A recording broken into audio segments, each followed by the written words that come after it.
Administrasi Bisnis Program Studi D4 Usaha Perjalanan Wisata. Baiklah teman-teman, mau tahu nggak nih kali ini saya akan membahas apa? Jika ingin mengetahui informasi ini, baiklah teman-teman simak baik-baik ya informasi yang terkait mengenai karantina wisatawan hewan tumbuhan ke negara Korea Selatan. Yang pertama saya akan menjelaskan mengenai karantina wisatawan ke negara Korea. Untuk pelanggar karantina di Korsel wajib pakai gelang elektronik. Dalam upaya peredam penyebaran virus COVID-19, pemerintah Korea Selatan menetapkan orang-orang yang melanggar karantina harus mengenakan gelang elektronik. Lewat gelang elektronik ini, pemerintah bisa melacak keberadaan pemakainya.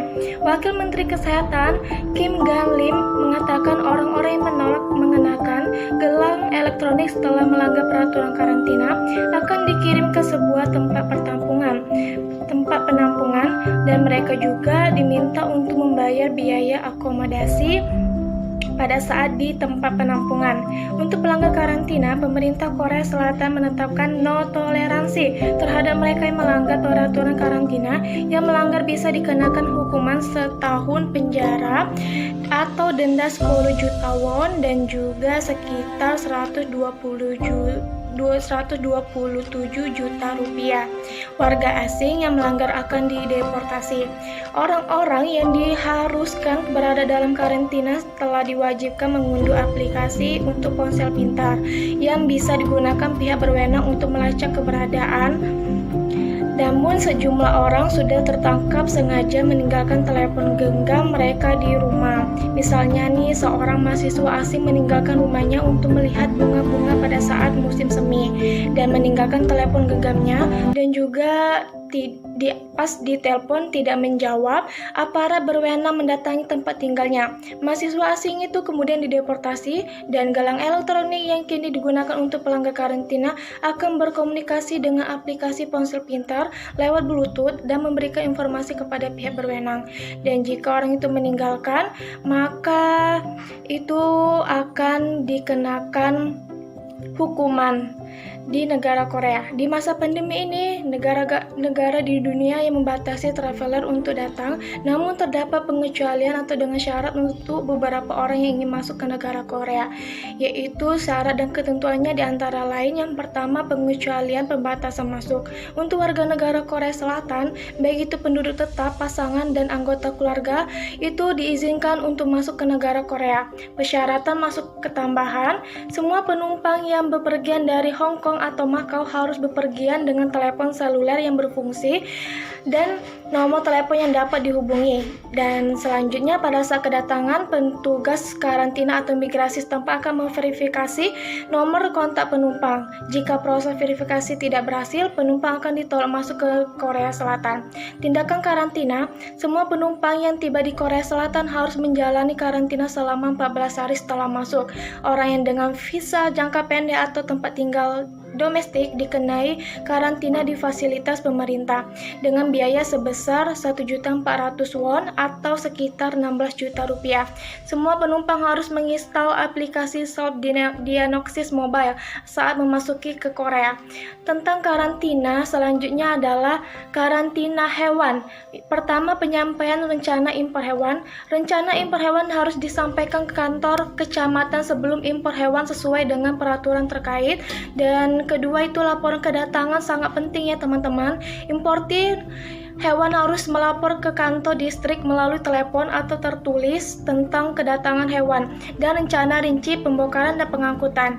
Dan untuk dokumen yang dibutuhkan adalah formulir aplikasi yang disediakan oleh APQA, yang kemudian sertifikat kesehatan yang dikeluarkan oleh negara pengekspor, kemudian sertifikat vaksinasi. Dan untuk ekspor impor karantina itu yang sehat dan produk ternak yang aman untuk kepentingan nasional dan meningkatkan kepercayaan dalam Perdagangan Internasional, karantina dan pemeriksaan impor hewan dan produk ternak untuk perlindungan industri peternakan dalam negeri dengan mencegah masuknya penyakit hewan asing.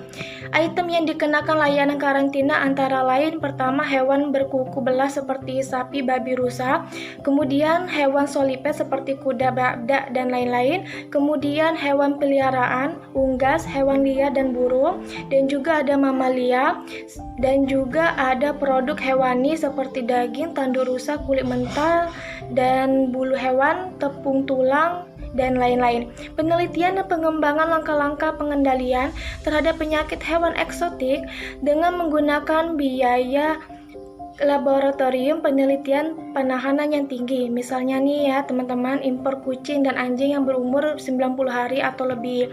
Implan, microchip, dan tes antibodi penawar rabies wajib dilakukan untuk kucing dan anjing yang berusia 90 hari atau lebih yang berasal dari negara yang tidak bebas rabies. Tes antibodi penetra rabies harus dilakukan oleh laboratorium yang disetujui secara internasional atau oleh otoritas yang kompeten. Setibanya di Korea, sertifikat kesehatan yang dikeluarkan oleh otoritas dokter hewan negara pengekspor yang mengonfirmasi nomor microchip hewan dan hasil tes antibodi rabies harus diserahkan kepada petugas karantina hewan. Jika teman-teman tidak membawa sertifikat kesehatan dengan kucing atau anjing itu harus kembali ke negara pengekspor, semua dengan biaya pemilik. Dan rata-rata perpanjangan waktu karantina adalah 10 hari dan periode ini dapat diperpanjang lebih bergantung pada kasus hewan tersebut.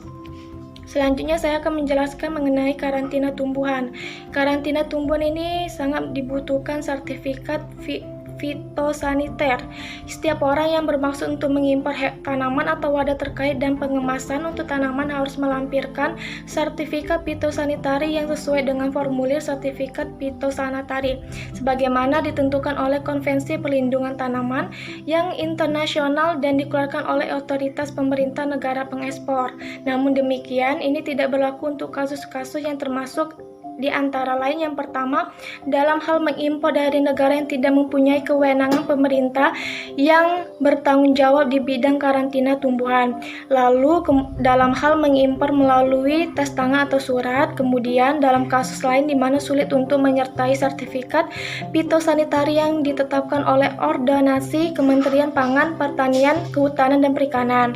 Untuk pemeriksaan barang yang dikenakan karantina tumbuhan, yang pertama, setiap orang yang mengimpor barang yang akan dilakukan pemeriksaan karantina tumbuhan harus tanpa ragu-ragu menyatakan kepada kepala instansi yang bertanggung jawab atas pemeriksaan karantina tumbuhan.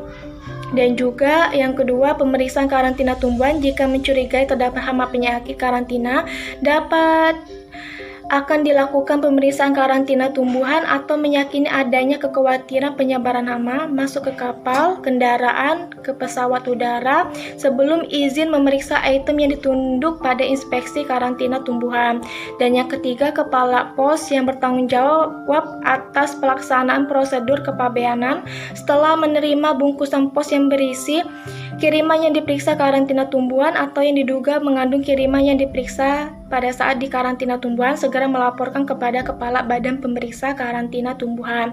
Dan yang keempat, pemeriksa karantina tumbuhan melakukan pemeriksaan terhadap bungkusan pos yang bersangkutan setelah menerima laporan tersebut dari Kepala Dinas. Dan yang kelima, setiap orang yang menerima bungkusan pos itu akan dilakukan pemeriksaan karantina tumbuhan tetapi tidak dilakukan pemeriksaan wajib melapor kepada Kepala Badan Pemeriksa Karantina Tumbuhan.